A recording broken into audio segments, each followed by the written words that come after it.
Bago tayo magpatuloy, allow me to read a passage in Scripture sa 1 Corinthians chapter 13 mula sa verses 1 hanggang 4. Ang sabi rito, "If I speak with the tongues of men and of angels, but do not have love, I have become a noisy gong or a clanging cymbal. And if I have a gift of prophecy, and know all mysteries and all the knowledge, and if I have all faith so as to remove mountains but do not have love, I am nothing. And if I give all my possessions to feed the poor, and if I surrender my body to be burned, but do not have love, it profits me nothing." Verse 4, "Love is patient, love is kind, and is not jealous. Love does not brag, and is not arrogant." Verse 5, ang panghuli, "Does not act unbecomingly, if does not seek its own, is not provoked, does not take into account a wrong suffered." And I think I would like to end sa verse 13. Sabi rito, "But now faith, hope, love abide in these three. But the greatest of these is love." So dito natin makikita na sa talatang sinulat ni San Pablo sa mga taga-Corinthians na kahit na ano man ang pwede nating gawin, lahat ng bagay ginawa na natin, subalit kung wala itong pag-ibig ni San Pablo, wala itong it does not tantamount to anything. Pero sa lahat po sa lahat ng nabanggit ng mga eternal values, ang pinakamalaga sa lahat between the faith, hope, and love ay ang pag-ibig. At yung pag-ibig na yan ay hindi po nagmumula sa ating sarili. Ito'y pag-ibig na nagmumula sa Panginoon. Kasi po malinaw na hindi naman tayo una nagmahal sa Diyos. It was God who first loved us. Kaya hindi ko mawawaglit sa aking isipan yung John 3:16. Kaya nga napakaganda ng John 3:16. Sabi nga, "For God to love the world, that He gave His only begotten Son, that whoever believes in Him shall not perish but have eternal life." Kaya ito yung ulirang pag-ibig, na kung saan na inalay ng Panginoon ang kanyang bugtong na anak, na kung sino mang sumampalatay sa kanya ay magkaroon ng buhay na walang hanggan. At ito yung pag-ibig na hindi nagmamaliw kahit kailan pa man. Tayo'y manalangin. Dakilang Diyos, maraming salamat sa inyo pong paalaala sa araw na ito. Tatunay nga po, Panginoon, na napakabuti niyo po sa aming buhay. Napakabuti po ninyo, Panginoon, sapagkat kahit na po sa panahon na kami nasasadlak sa aming pong mga kasalanan, Panginoon, kami po ay inyo pong pinatawad. At dahilan po dyan, O Diyos, kami po ay patuloy na nagpupuri, nagpapasalamat sa inyo, Panginoon, sa inyo pong dakilang pag-ibig. Panginoon, sa araw na ito at dinadalangin po namin ang bawat isa sa aming pagpapatuloy ng pag-aaral, Panginoon, bilang paghanda para sa darating na DOH examinations. I pray, Father God, na kayo po ang patuloy na tumulong sa bawat isa sa amin, Panginoon, upang sa gayon ang aming pong pag-uusapan ay tumimo sa puso ng bawat isa at maging kagamit-gamit sa darating na examination, Panginoon. Lord, we continually pray to you, lift up to you every burden that we have, every family represented here, anuman mga pasanin, Panginoon, kayong patuloy na kumilos, lahat ng pangangailangan, iunat niyo po ang iyong mapagpalang kamay, Panginoon. At alam namin, Panginoon, amang banal na kayo po ay handang tumugon bilang tugon sa aming po mga panalangin. Salamat po na marami sa lahat po ng aming gagawin. Ikaw po ay patuloy na mapapurihan. Ikaw po ang patuloy na mapasalamatan sapagkat ikaw po, O Diyos, ang tunay na karapat-dapat ng lahat ng ito. Ito ay aming samot dalangin sa pangalan ni Jesus. Amen at Amen. At ngayon magpapatuloy na tayo sa pangalawang yugto, nakahapon na pag-usapan natin tulad ng nabanggit natin kahapon. Tayo ngayon ay tutungo sa pag-aaral natin sa infection process.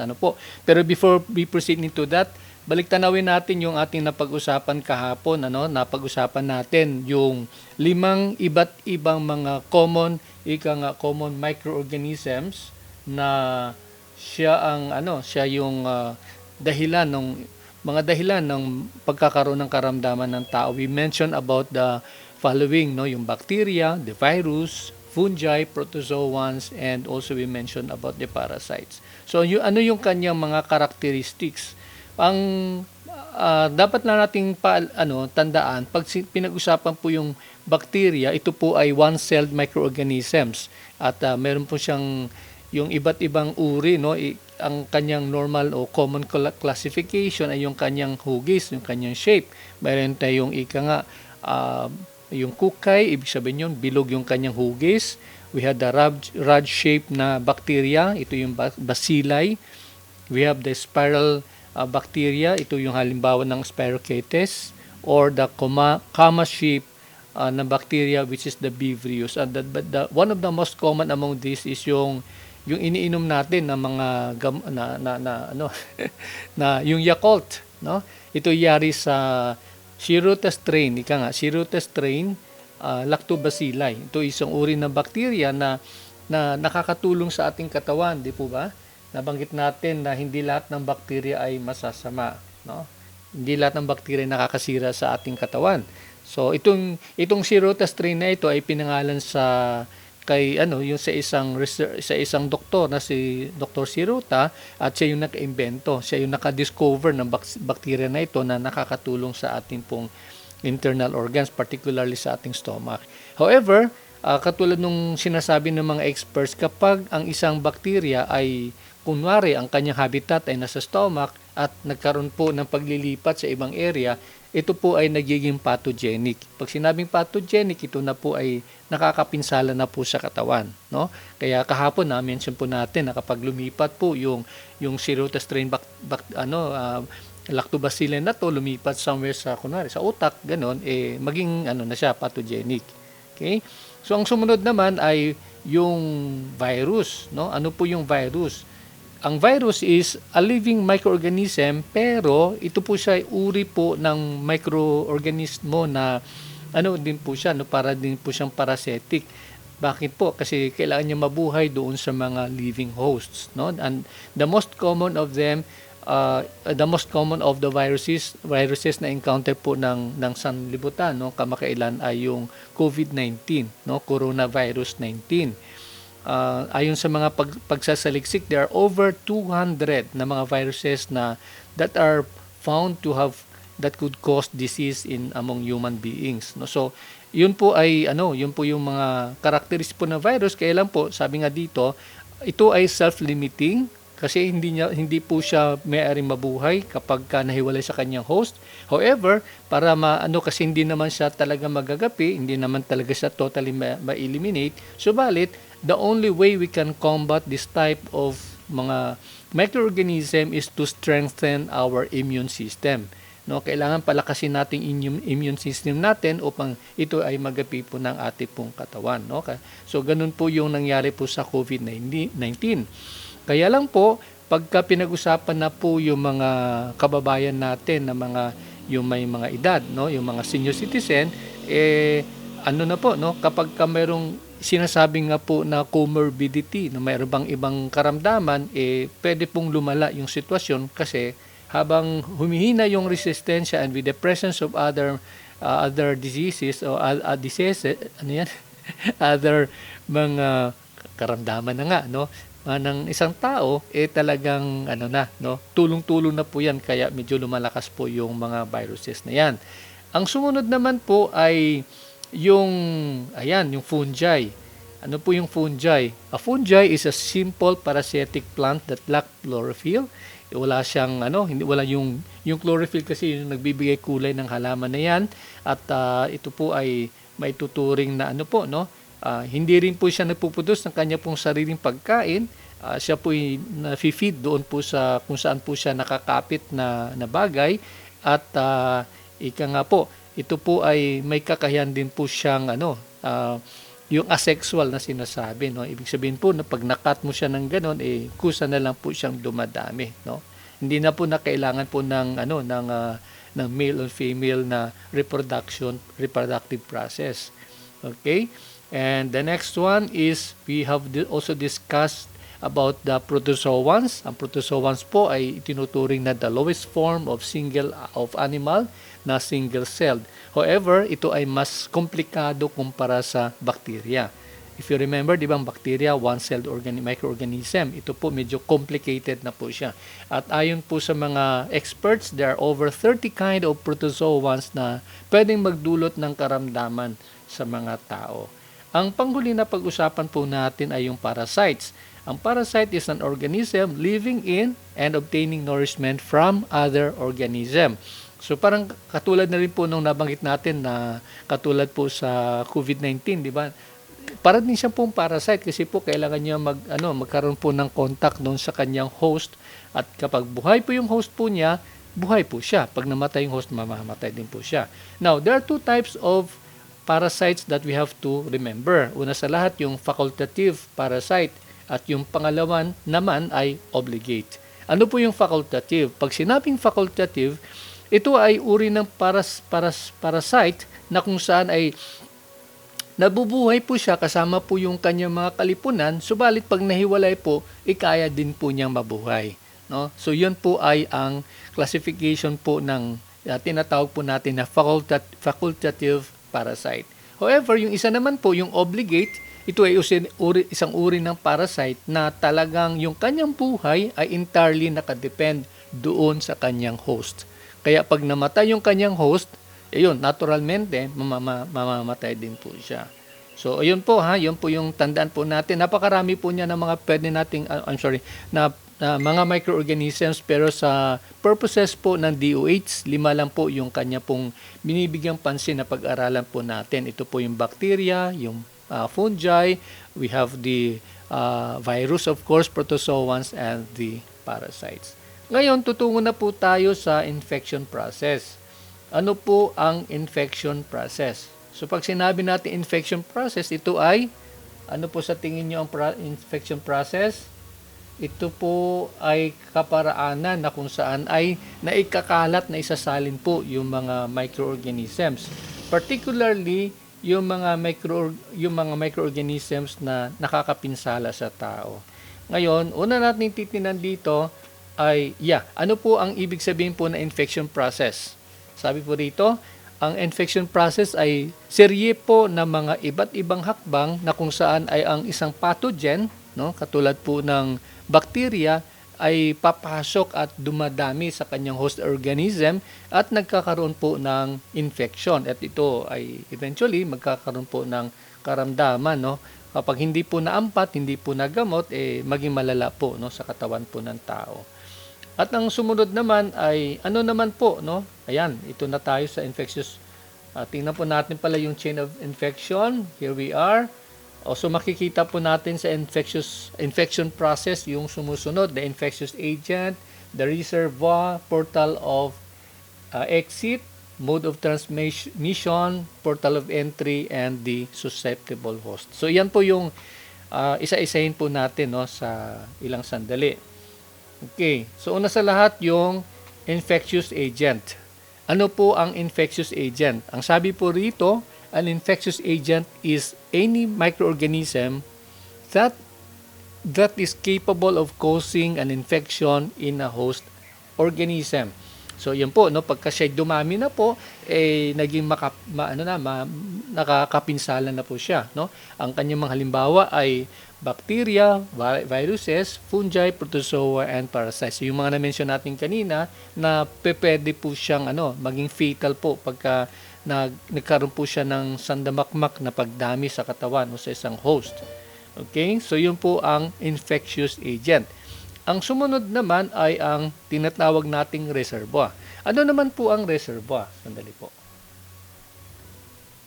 Ayan. The reservoir is a place where an infectious agent lives and reproduces, or kung saan po siya ay namumuhay, and nag-aantay lang siya ng opportunity, nag-aantay lang siya ng pagkakataon upang siya ay maaring mag-infect ng iba pong mga organismo, no, ibang organism. So ito po kumbaga yung kanyang imbakan, no, yung kanya pong kung saan po nagpaparami po siya, no. So ayun po. At ang sumunod ay port of exit, no? Ano po yung port of exit?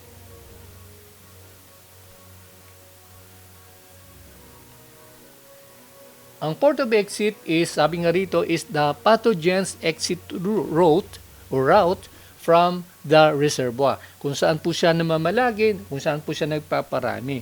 No? And pathogens leave humans through blood and their various body secretion. So sa pamamagitan ng dugo, pwede po siyang pwede po yang maging daluyan po niya, no, maging kung saan siya tatago, saan po siya lalabas, no.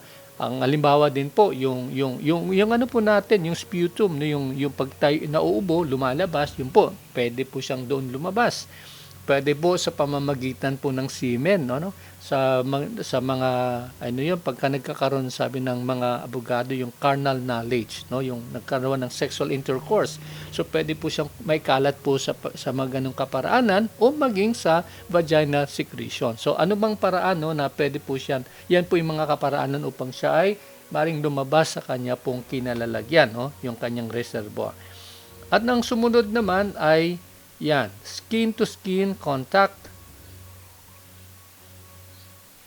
Okay, ito bahagi pa rin po, by the way, ito ng ng ating port of exit, no, portal of exit. Yung skin-to-skin contact where is when an infected person shakes or shake hands,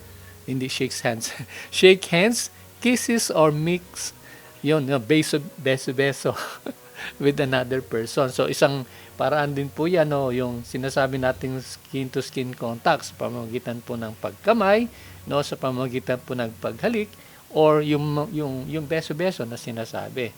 Okay? Ayan po. Ang isa din pong paraan, no, ay bahagi din po ito ng ng port of exit na sinasabi, ay sa pamamagitan po ng, yun, na-mention natin kanina, secretion from the respiratory tract of an infected person. And ito ay maikakalat, no, sa pamamagitan po ng sneezing, at yung mga droplets na yan ay yan po, no, lumilipad lang po yan, no. Kung minsan sabi nga ng iba, naka-airborne po yan, no, na nasa paligid lang po, nasa ere, and then waiting for an opportunity na malanghap na ibang tao, and then yun po, magkaroon po na infection. So this could be spread indirectly when someone touches the contaminated object. Yun yung mga umahawak na mga, kunwari, ng mga doorknobs, no? Kapag tayo may sore eyes, sinawakan yung doorknob, yun, yung sumunod na umahawak ay magkakaroon po ng infection. Okay. Ayan, no? Ito, nabanggit na natin kanina, this is the airborne transmission. Yung mga pathogens kapag may bumahing, no, nasa ere, and then nalanghap, ayun, nagkakaroon po ng infection. Ang sumunod naman ay blood transmission or blood transfusion, no? Kapag tayo po ay nag-donate ng dugo, no? Or yung mga yung mga kababayan natin minsan na gumagamit po ng drugs, 'di ba? Minsan ay nagpapalitan po sila ng mga needles, no? Kaya po pag isang tao ay infected at na isalin po sa isa, no, na gumamit din po ng the same needle, ayan po, nagkakaroon po ng na infection.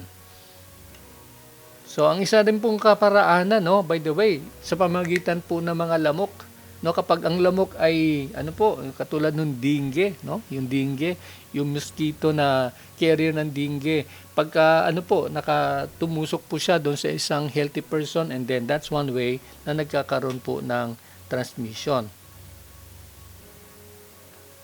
Yan, sexually transmitted diseases, ito yung tinatawag na STD, yan, no? Pagka yung sinasabi ng ng mga experts na mga unprotected sex, no, nakipagtalik tayo doon sa infected person, and then wala kang protection, and ikaw ay nakipagtalik sa iyong asawa, yung ganon, yun, magkakaroon po ng hawahan, no. Ito ay isang halimbawa din po ng port of exit o portal of exit. Pathogens in body secretions or lesions near the sex organs are transferred during sexual contact at vaginal and oral or anal, no? So lahat ng uri po ng ng sexual activity na nagkakaroon po ng release po ng semen, ng mga body fluids, gano'n, na infected, ay isang paraan din po siya na magkakaroon po siya ng pagkalat at pagdami. Ayan, fecal oral transmission, ito po ay sa pamamagitan po ng pagkain po, no, ng mga Yun, yung kinakain po ay contaminated or maaari naman po sa mga kababayan natin na naghihiraman po ng sigarilyo, ayan, no?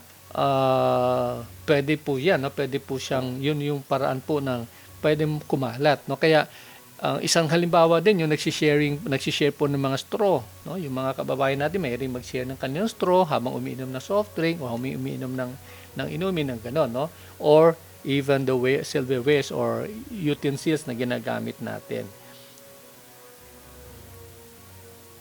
Ngayon naman po, yung kanina, yung nabanggit natin ay paraan po, yung mode of transmission. Ngayon naman po yung port of entry. Ano po ang ibig sabihin ng port of entry?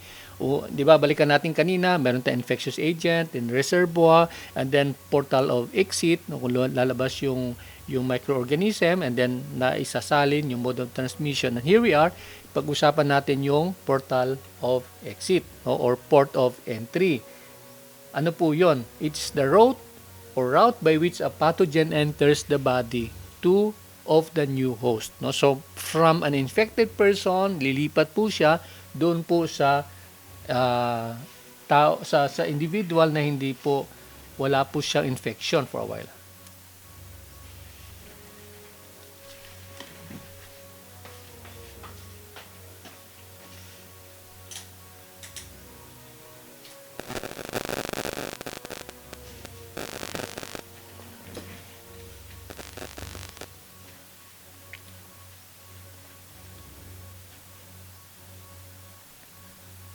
So ano po yung halimbawa na kung saan po maaari po siyang papasok, no? So here we are, ano natin, no, naka-illustrate po dito sa ating slide na kung saan ay pwede po sa pamamagitan po ng broken skin pag may sugat, or sa pamamagitan po, yun nga, sabi nga natin, yung blood transfusion, and yun po ay maaring daanan po na kung saan ay papasok po yung mga harmful microorganisms.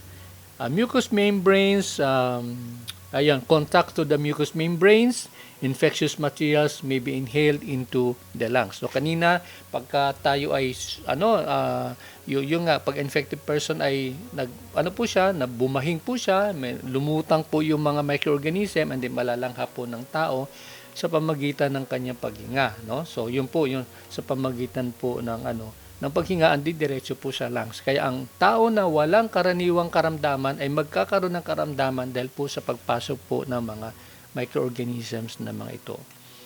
Okay. So ba't siya napunta sa port of entry? We're done with that, So, taktawan na lang po natin. Susceptible host. Okay. So, ang sabi nga rito, not all hosts are susceptible. Pag sinabi nating susceptible, yung mga tao na pwede po or malamang sa malamang magkakaroon po sila ng mga infections. Okay?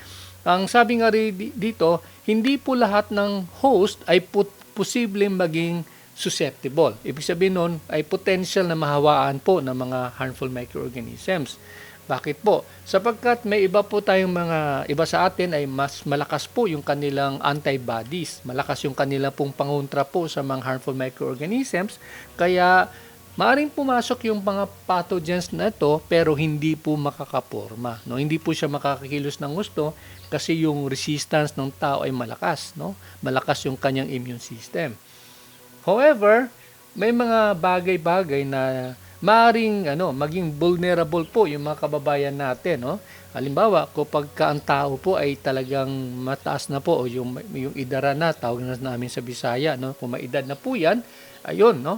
Or sometimes yung genetics, no, yung kanyang genetic makeup na sinasabi, no?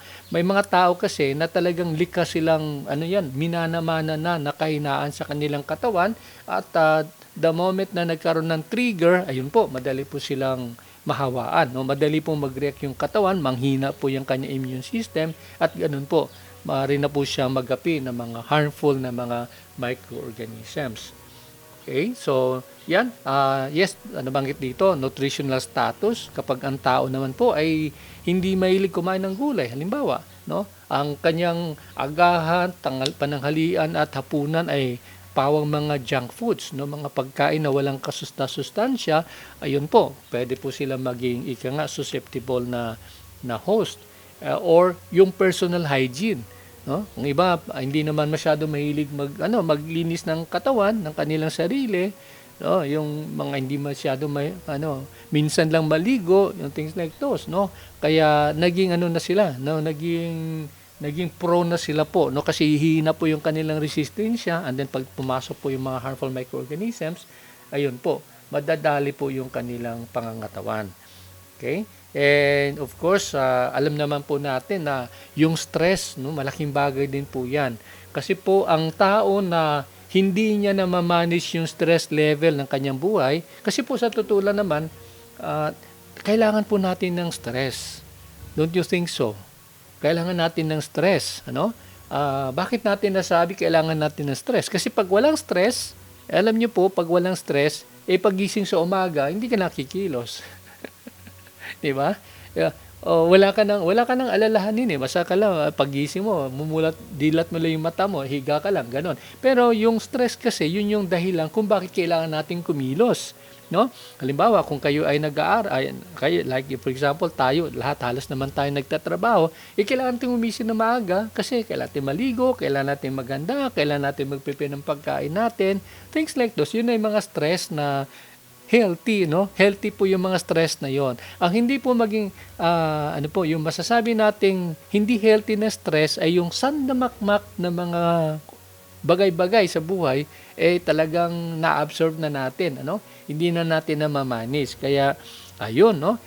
Manghihina na tayo kasi number one, dahil sa stress hindi na tayo makatulog na maayos, hindi makakain ng maayos, things like those, no? Kaya pati yung ating mental and psyche po natin nanghihina na po siya. Kaya, no, maging susceptible po yung tao na yan kapag yung kanyang stress level ay tumaas na kung saan ay humina na yung kanyang resistensya ng kanyang pangangatawan. Okay? So, ayan po. These are the people, tulad na banggit natin kanina, na sila po yung prone, no? Sila po yung sinasabi dito na susceptible na host, no? Na sila po ay prone po sa anumang uri ng pag-atake po ng mga harmful na mga microorganisms. Okay? So, I think it's in your manual, no? Nasa manual naman natin, nasa manual nyo, yung graphic illustration po ng chain of infection. So, tulad nung nabanggit natin kanina, ulitin ko lang, na ang chain of infection ay nagsisimula doon sa infectious agent. Ito po yung mga iba't ibang mga pathogenic na mga harmful or mga microorganisms. And then, yung kanyang reservoir na kung saan siya nai-imbak, dumadami siya, nagre-reproduce. And then, yung kanyang portal of exit, yung kanyang lagusan, yung daanan po niya para siya makalabas.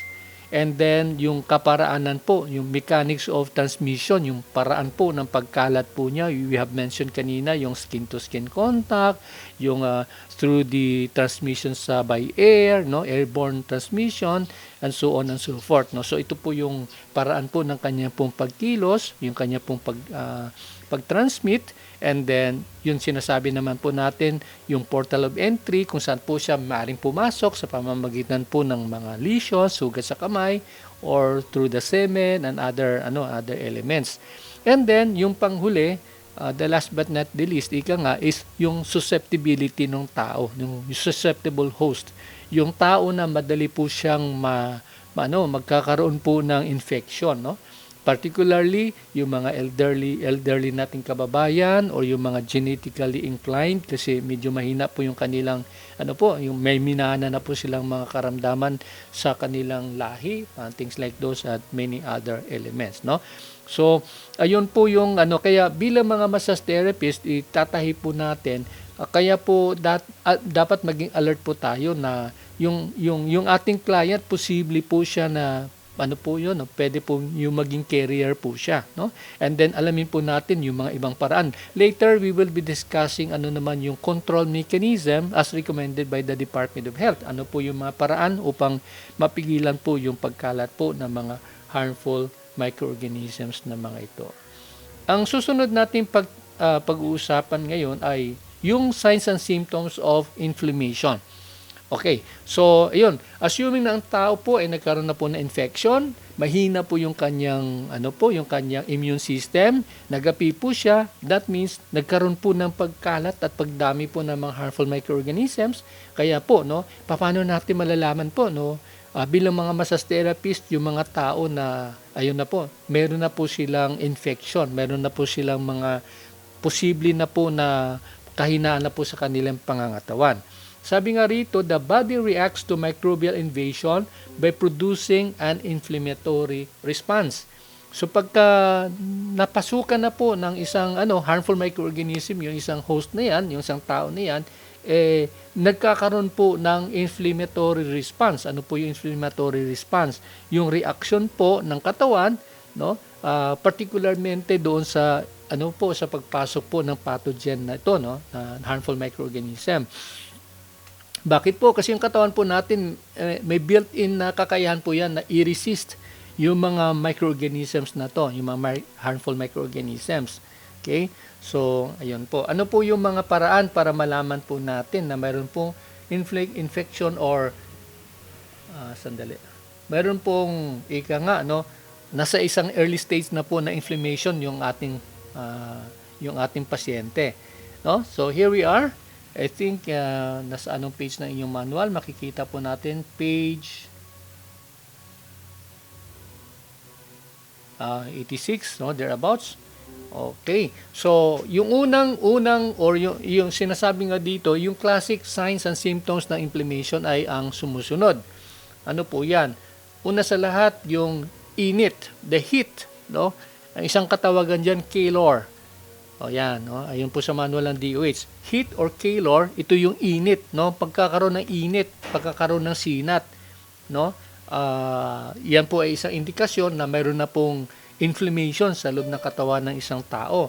And then ang sumunod naman ay loss of function or functionlessa.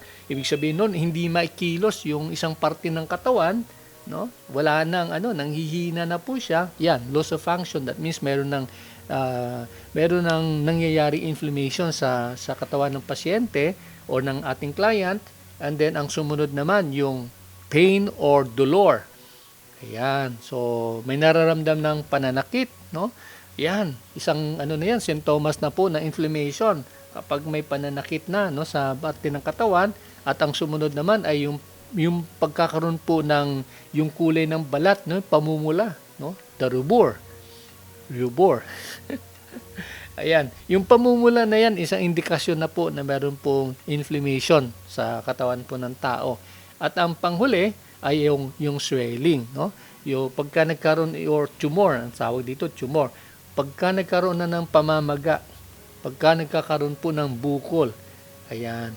So yung mga element na ito, kapag present po ang mga element na to, that means tayo bilang massage therapist ay alarmado na tayo. Sandali, medyo hindi po malusog yung ating client, meron siyang karamdaman, kaya nagkakaroon ng ganitong inflammation, nagkakaroon ng ganitong mga bagay, So that means dapat malaman na natin kung ano yung pwede nating gawin, kasi yun nga po, the DO is very particular na hindi tayo mahawa ng mga ganitong klase na mga elemento. Ayan. Okay? Ayan. So, I think medyo napaaga po tayo. Do we have any questions so far before we proceed? Tingnan natin. Didiretso na tayo mamayang konti sa musculoskeletal system o yung tinatawag na pathology of systems, yung mga karamdaman na relevant sa ating gawain bilang mga massage therapist.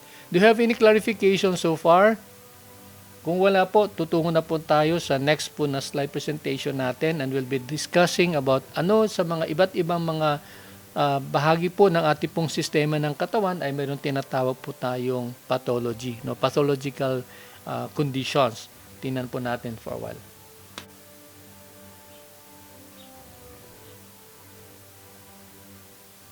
Okay, so nakikita niyo po yung slide na to, pathologies of the skeletal system. You're seeing the slide now? Yes, sir. Okay, Opo, so sir. ayan, dito na po tayo no sa pathologies of skeletal system. So una sa lahat, yung sa skeletal system. In your manual, I think parang naging musculoskeletal siya, no? Pero sige lang. Dito po ay hiniwalay po natin, ano po? So we have here the number one in our list is dislocation. Okay? Ano po yung dislocation? Dislocation is a traumatic injuries to joints in which the articulating bones are forcefully separated. So ano pong ibig sabihin po nun? Kapag ng isang parte po ng ating joint, ika nga, no, ito yung nasa balikat, pag na-dislocate po yan, ibig sabihin po nun, na-alter po, naalis po siya sa kanyang kinalalagyan. Ang result po niyan ay dislocation. Paano natin makikilala? Okay? This could happen through a trauma. Yan, kunwari may nahulog, no? Tayo ay nabugbog, nasuntok, no? And then yung joint na yan ay na-dislocate. Ayan, no? So magkakaroon ka ng ika nga ng dislocation. So yan nangyayari po sa balikat, sa elbow, sa fingers, hip, knee, and ankle. No? So yung mga joints po na yan, pagka hindi po naiayos na at naalis sa kanyang kinalalagyan. So when we talk, by the way, when we talk about the different pathological conditions, ang unang o ang susunod na sagot po niyan o tanong po diyan ay dito ba ay angkop ang pagmamasahe, no? So if you notice, di ba nakita natin sa last na column na inyong manual ay the question is massage indicated or contraindicated, no? So tingnan po natin. Kapag dislocation, ang sabi po rito, massage is indicated in subacute stage of the dislocation. So kung inyo malaala, 'di ba yung ating stages ng tawag niyang conditions, meron tayong acute, meron tayong sinasawag na subacute at may tinatawag din tayong chronic.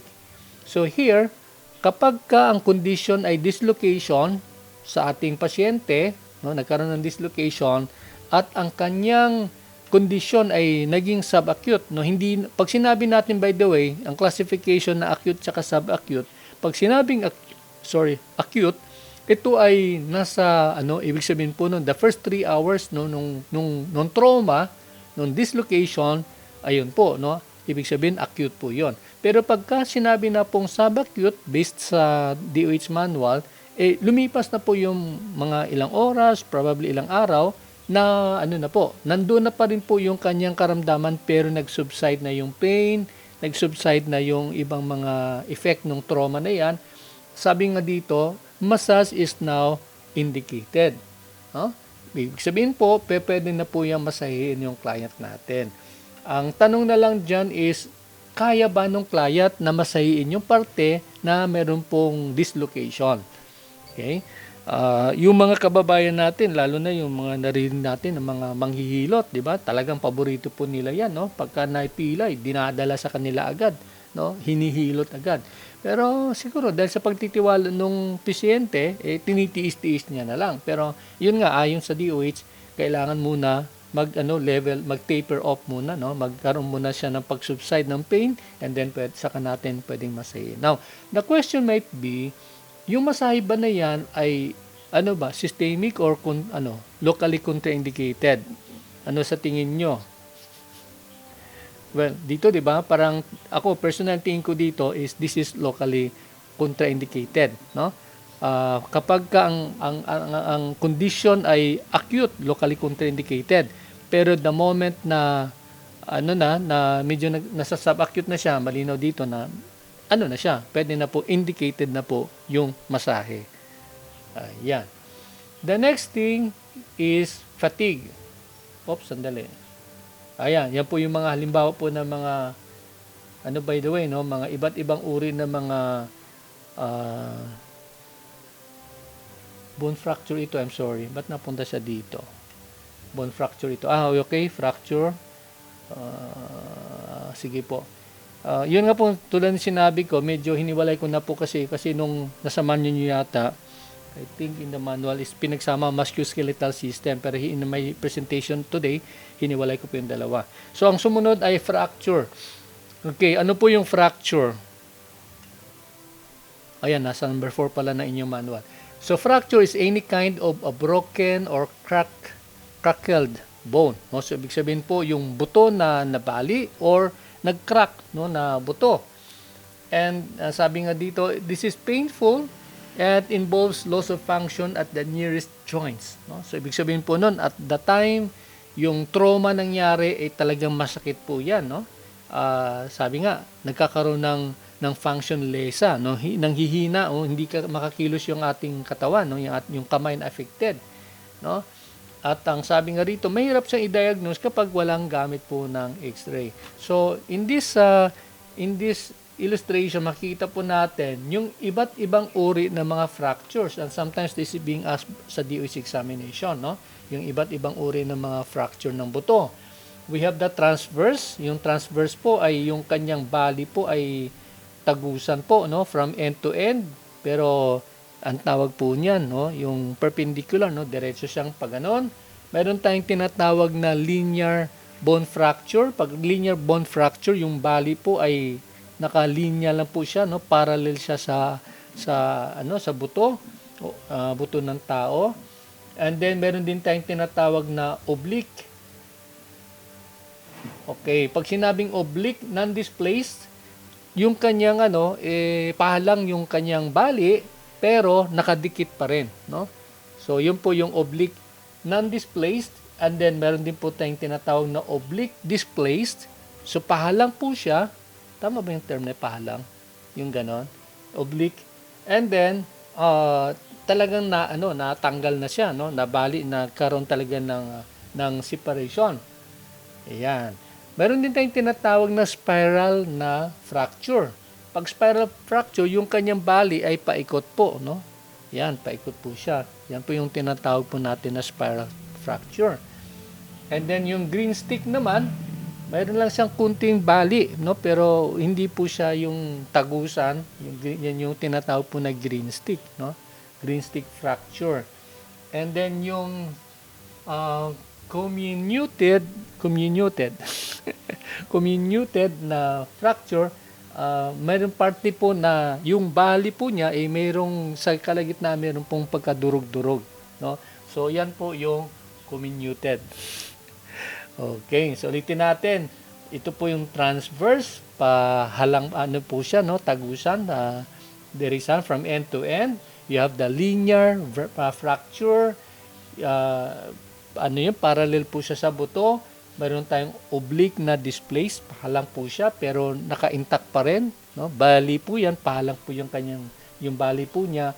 At meron tayong oblique na displaced, ibig sabihin talagang pahalang po siya pero na-separate siya talaga, no? And then the spiral, ang kanyang pagkabali ay paikot doon sa buto. And then the green stick, yun lang yung mayroon lang siyang kunting bali pero hindi siya ganun ka-significant, yet may bali siya ng konti.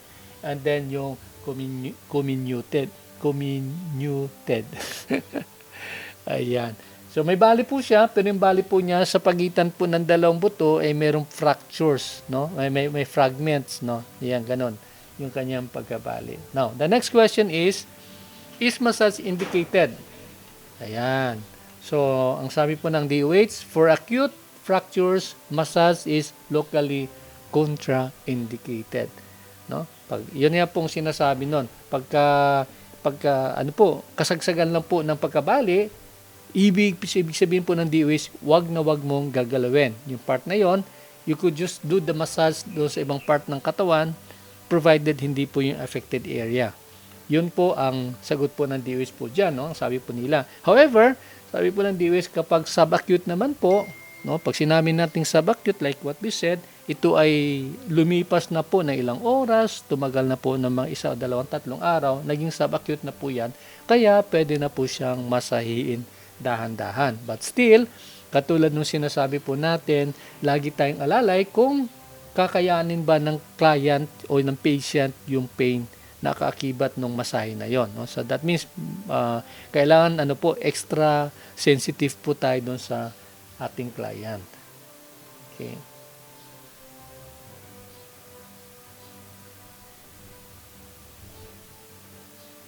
Ang sumunod naman ay sprain. Nasaan siya sa inyong manual? Ay, actually, hiniwalay ko po kasi medyo confusing po yung una po niyang sa inyong manual kasi musculoskeletal, pinagsama po siya. Well, anyways, dito sa ating sa slide natin, the next one is sprain. Ano po yung sprain? Sprain occurs when a ligament or this is the band of tough tissues na nakakonect sa buto ay nagkaroon ng stretching beyond its capacity, no? So yung nasubrahan po yung kanyang pag-ikot, no? Yung kanyang yung tawag nun, yung ang tawag po nun, yung yung tapilok, no? This is an example ng tapilok, nagkakaroon po siya ng pagkabali po ng ligament. Okay? So, in most common in ankle and may also occur in the knee, wrist, or other joint areas. So, ito po yung halimbawa po ng sprain, no? Ito yung natapilok, no? Yan, yung ano po, yung ligament na yan ay naputol, no?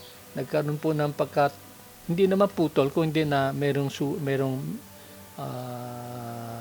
yung nabinat ng husto. Okay? Ayan. So, ang tanong is massage indicated or contraindicated? Okay. Most common in ankle and may also occur in the knee and wrist. Yan. Roll out daw ang bone fracture. Kapag walang bone fracture at nasa acute stage, ibig sabihin po nun, kasagsagan po ng yung pagkatapilok na yan, sabi po ng manual, locally contraindicated. Huwag mo nang galawin, no? Wag mo nang galawin yung area na yan, wag mo nang mamasahiin. However, pagka umabot na po ng ilang oras, ilang araw, then it falls under the category po ng subacute, then pwede na po masahiin yung client suffering from sprain. Ayan. So, meron pa tayong oras. Ang sumunod naman ay herniated disc or commonly called as the slip disc. So ano po siya? Ito po ay problema po sa ating spinal column, no? Yung disc po, yung ating spinal column kasi may sa kalagitnaan po niyan, no? Mayroon po yung cushion, no? At yung cushion na yan, kailangan siyang ito yung cushion na yan, no? Itong part na to, ayan. So the moment na ito pala yon, ito part na to. The moment na nagkaroon ng kaunting protrusion, yan yung sinasabi natin, nagkaroon ng slip ng disc na yan, nagkaroon siya ng protrusion, then it tears down on the outer layer ng ating pong yung rubbery disc between the bones natin sa ating spinal column. Okay? So yung slip disc na yan, ang tanong, kapag ang client natin ay nagkakaroon po ng ganitong condition, pwede bang masahin o hindi pwedeng masahin? Ang sagot dyan ay, ayan, bakit naputol? Dali tingnan natin po sa ating manual. Ayan.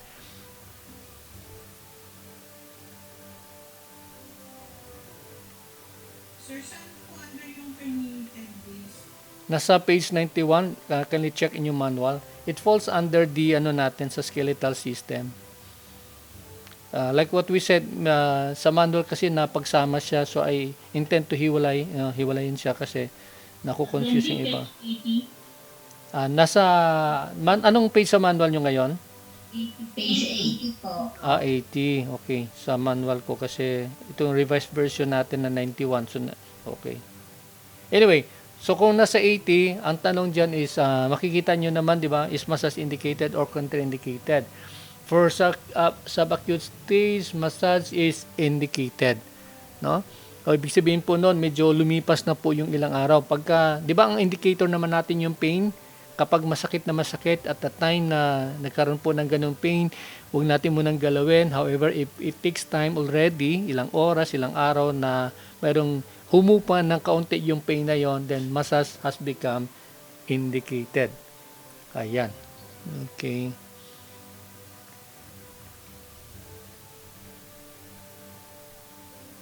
Ayan, ito po yung illustration po ng herniated disc, no? Sabi natin, ito yung protrusion na sinabi po natin. Ayan, ito po yung nagkukos po ng pain, no? Dito po yan sa spinal column. The next one is, ayan, osteoarthritis. Kasunod lang yan, no? Kung nasa inyong manual, kasunod lang siya. Tama po ba?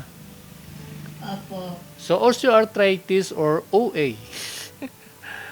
Okay? OA. Ayan.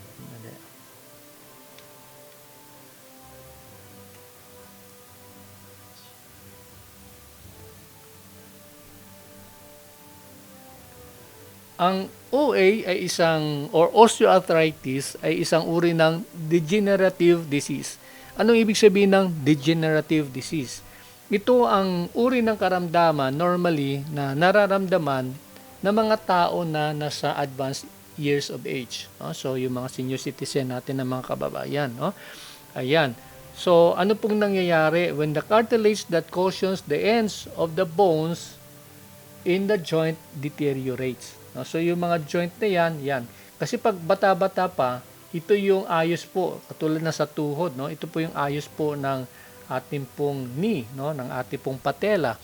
Pero pagka tumatanda na po, no? Sorry to say, yan, nagkakaroon po siya ng OA, no? Osteoarthritis, kasi po yung cartilago po na nandito po ay napupudpud na po siya, no? So, hindi po natin talaga maiwasan. Kaya dumadating ang punto na yan, yung mga joint na yan ay yung cartilago ay napupudpud at yan po nagkukos po ng pain. Okay? Cartilage is a firm, rubbery material that covers the ends of the bones. Ito po yung covering po niyan. No? Cushion po ang tawag po dyan. Ngayon, ang tanong po ay, what about massage? Is massage indicated or contraindicated? For acute stage, massage is locally contraindicated. No? Ibig sabihin nun, huwag mong galawin yung area na yon kasi yun yung affected. And at the same time, painful, masakit po siya. And then, pagka nasa subacute stage na po siya, there and then, pwede mo siyang masahiin. Ayan po. Ang sumunod naman ay osteoporosis. Ayan. So, again, isang uri po siya ng maituturing na degenerative disease. Kasi normally po, ang nagkakaranas po ng ganito ay yung mga elderly citizen. Okay? This is a condition in which bones become weak and brittle. Ano ibig sabihin ng brittle? Pag sinabi natin brittle, marupok. No? Mahina na po siya, marupok na po yan. Kaya, ayun, it occurs when the body loses too much bones or make too little bones or both. No? So, ibig sabihin po nun, nanghihina po siya. Kalimitan, ito po ay dahilan, no, kapag mahina po or kukunti po yung calcium na nakukonsume ng katawan, no? Because pagka wala po o mahina po o kukunti po yung calcium na yan, which normally happens kapag yung ating po mga kababayan na mga senior citizen, hindi na po nainom masyado ng gamot na nagpapatibay ng kanilang buto, ay nagkakaroon po sila ng ganitong kondisyon. Okay? So, brittle na. Deteriorate na po yung vertebral support, no? Yung vertebral column ng ating pong client, ating patient. Okay? So, oftentimes, wala po siyang symptom. Wala pong sintomas po yan until a bone breaks. No? So, pagka yun na po, doon na po malalaman kapag may nabali na pong buto because of the brittleness. No? Madali pong mabali. Okay. So, ang tanong po is massage indicated or contraindicated? Okay. Sabi po rito, massage is indicated, no? At the time na mayroon pong ganitong condition ng client, indicated po ang massage. Kaya lang, ayan, tulad ng sinabi natin, brittle na po yung buto ng ating pasyente, kailangan mayroon pong kaakibat na pag-iingat, no? So, we have to perform massage but perform it with caution or with care. No? Kailangan yung pag-iingat upang sa gayon ay hindi lumala yung condition. I think ang purpose na naman ng massage natin at this point in time is para lang ma-relieve yung pain. Kung may pain man siya nararamdaman, ayun po yun. No? Kaya lang po, tulad sinasabi po natin, ingatan po yung area na affected kasi po pwede pong lumala po yung kanyang sitwasyon. Okay. We still have how many minutes more? 3 minutes more, no? So, panghuli pong pag-usapan po natin ay tendinitis or tendonitis, a condition in which the tendons are inflamed, irritated, or swollen, no? So yung tendon na po yan, no, nasabi po natin kamakailan yung pinag-usapan po natin, ang connection po mula dito sa ating muscle to the bone, ito po ay yung tendon po na yan, no.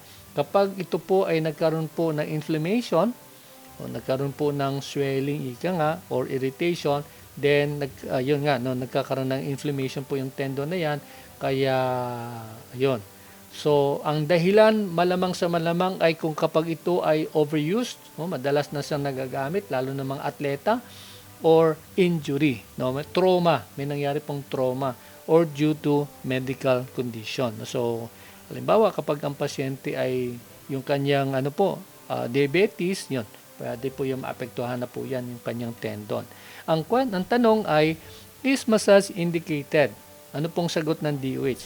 Sabi ng DOH, for acute tendinitis, pag sinabing acute muli, no, at time na very painful yung na yan, yung part na yan, no, ng katawan na yan, then massage is locally contraindicated. However, kapag nasa stage na po siya ng subacute, then massage now becomes indicated. So pwede na po yang maging pwede na po siyang pwede na masahin yung parte na yon, no. Ayan po. Okay. So actually in reality naman, minsan naman yung iba sa atin kapag tinatanong, "Ma'am, okay po. Kumusta po yung nararamdaman po ninyo?" No, even meron po siyang ganitong condition, meron ganitong inflammation, minsan kasi natitiis, no? Tsaka may mga kababayan naman tayo na mga nagmamasahe, magaling po sila mag-manipulate, no?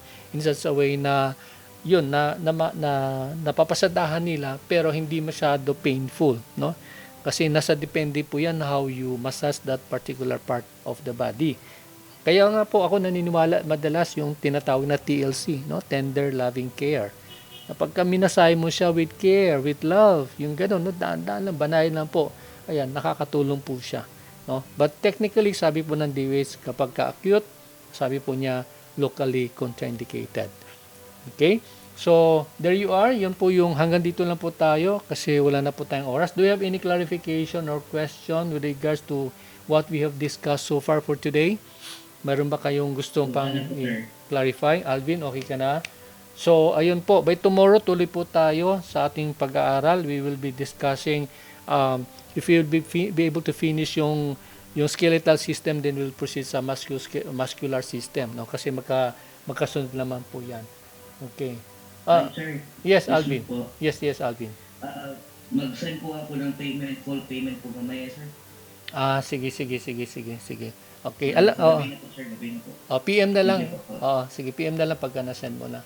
Sige po. So kung wala na pong tanong, maraming salamat. And then see you tomorrow sa ating pagpapatuloy. Tomorrow is Thursday, by the way. Nakala ko Friday na siya.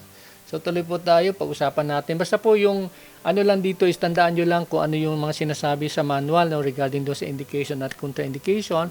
If you notice, hindi naman talaga natin pinag-usapan yung talaga mga conditions na yon, no? Pahapyaw lang natin pinag-usapan kasi gusto lang ng DOS na ma-surface niya lang yung mga area na dapat nating ingatan, iwasan, yung gano'n, no? And then, but this is with the assumption na yung condition po yon ay hindi po siya medical, no? Pagka kasi medical na yung condition, yan po, kailangan po talaga doctor intervention na yan. But suffice to say, sabi naman ng DOH, kapag ito yung mga manifestation na naman dyan sa condition ng client natin, pwede po natin siyang bigyan ng masahe, kaya lang yun nga. We have to always be particular whether the condition is acute, subacute, or kung sakasakali namang chronic. Yes, Barbie, you're raising your hand. Nawala si Barbie. Yes. Paano ko malalaman kung ang condition is Ayan, oo. Tulad nung sa manual kasi nakadefine naman po yun na kapag pag sinabi po nating acute, di ba? Yun yung at that time na nagkaroon po siya ng trauma, no? Kunwari, yung may fracture at the time na nabali po, nagkaroon po ng bali, yun po yung acute. Kaya lang po pagka lumipas yung ilang oras or lumipas yung say 2 to 3 days, andun pa rin yung bali, pero yung pain medyo nabawasan na, no? Nabawasan na. Kaya yun yung nagiging subacute. Ayun. minsan po may mga guests na nagpapamassage.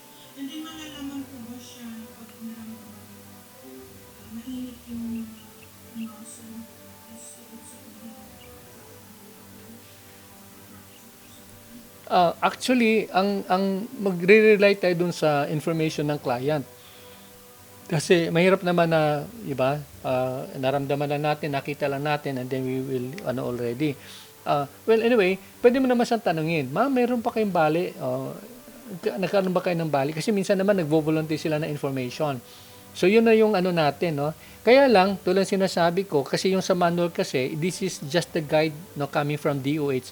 Kung mayroon siyang condition na acute or subacute na yung condition po niya. But however, tulad sinasabi natin, may mga instances na kahit na acute, mas gusto ng client na minamanipulate, no, yung muscle na yan, minamasahe. Ayan. Kaya lang po, alalay lang tayo sa pag-manipulate. No? Kailangan lang po, ingat lang po nung pagdiin natin in such a way na hindi naman siya lumala. Kaya lang, tulad nung sinasabi ko, para safe na po tayo, ganitong condition, mas maigi ilabas mo na yung ilalabas mo na form? Yung waiver. No? Ilabas mo na yung waiver, papirma mo na sa kanya, kasi baka lumala yan, pwede kang balikan. No? Pwede kang balikan. No? Kasi ang assumption nila, alam mo dapat yung ginagawa mo. No? Pero hindi naman natin alam yun, anong gagawin ng client natin afterwards, di ba? Paglabas ng massage area or spa, lalabas yan. Meron na sa ibang activity. Ngayon, i-attribute na ibang tao doon sa nangyari sa masahe. Kaya, ayun, for our protection, mas maigi ilabas mo na yung iyong waiver. Okay? Yes, ulitin ko ha, pagka-acute, yung at the time na nagkaroon ng trauma, pag subacute, lumipas na yung ilang oras, lumipas ilang araw, and then medyo nag-subside na yung pain, that falls under the category ng subacute. Okay, so kung wala na po, maraming salamat. Just PMA, nawala po kayo, Sir Bench. Nawala ba ako? Okay. Yun, naghahanap ako ng slide. Yes. Sino po yun? Thank you. Sige, attorney, maraming salamat. Welcome home. Nakabalik. Hindi, nasa Las Vegas ako. Alas 7 ng gabi. Nasa abroad ka po hanggang ngayon? Oo, alas 10 ng gabi dito. Wala. Nasipag niyo, attorney, sige po. Okay. Hindi, magtatayo ako ng ng spa Oo nga Sige po. Tamang-tama po yan, attorney. Okay. Maraming salamat. Attorney, gusto ko lang sabihin, sana kung maisipan nyo rin po, pag-pray nyo, mag-organize tayo ng grupo. No? Willing ako. Maganda yung na meron kayong kasama. So, yun nga sinasabi ko sa grupo, pag-pray natin, na mayroong isa sa grupo, sa batch nyung tatayo, magtulong-tulong tayo, magkaroon tayo ng organization. Kasi sa ngayon, wala ang organization So, kung LMT na po kayo, then we could work together, have a national organization. Bago mag-organize. Yes, attorney. At saka sasali dun sa mga competition para maano natin ang Pilipinas. Ayan, oo. Si Ana kasi nag-imbita siya, no? Sa Japan, meron daw mga competition. Oo. Meron daw sa Japan na competition, attorney. Oo. Sabi yan. Pero kailangan kasi, sa Singapore kasi, siya yung representative ng Japan. Tayo naman, magkaroon kayo na representative, Pilipinas naman. Okay. Sige. Gusto ko yan. Oo, pag-pray natin yan, attorney, no? Yan yung panalangin ko na magkaroon tayo ng... Magiging LFT ako at mag-organize tayo din. Amen. Sige po. Salamat. Okay, so that will be all. Yeah, maraming salamat. God bless sa lahat. And then see you tomorrow. Continue your study. Patuloy tayo sa pag-aaral natin ng skeletal system at muscular system. Bye for now. God bless. See you tomorrow. Bye. Bye po. God bless, sir. God bless. See you. Arigato.